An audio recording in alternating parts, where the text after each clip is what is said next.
cosa? Poner a una persona. ¿Cómo que a una persona? Sí, a un tipo que haga la función de armario, es decir, que sujete las cosas. Es que no sé si... Así que... No sé, ese señor ahí de pie. Pero Mari, si es lo que habíamos hablado, es la mejor solución posible en términos de espacio. Mari. Mi familia también es muy antigua. Bastante antigua, para ser más exactos. Este kimono, por ejemplo, ¿se ha fijado?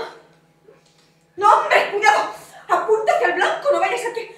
Usted no se distraiga. Tiene que acostumbrarse a estar con el arco así, como a punto de disparar, como si la flecha fuese a salir lanzada sin que usted hiciese ¿Qué ha sido nada. eso? ¿Qué? Ese ruido. ¿Por qué? ¿Qué está haciendo ahí? ¿Nunca te había molestado? Lleva ahí varias semanas sin moverse. ¿Qué está haciendo allí? Pues vender cerillas, naturalmente. Ridículo. ¿Qué hora es?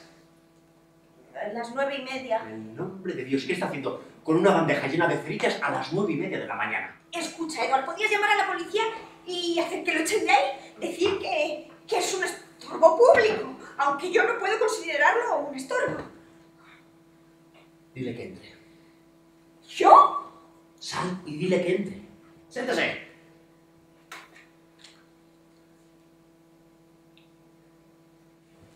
Debo reconocer que va bien provisto. Dígame entre nosotros. ¿Esas cajas están llenas o hay una porción medio vacía? Yo solía dedicarme al comercio. La casa también. Reluciente. Los pasamanos relucientes y las barras que sujetan las cortinas. Mi buró reluciente y mi armarito. ¡Yo estaba reluciente! El verano ha llegado. He instalado tu toldo para ti. ¿Puedes tomar el almuerzo junto al estanque? He limpiado la casa hasta dejarla reluciente para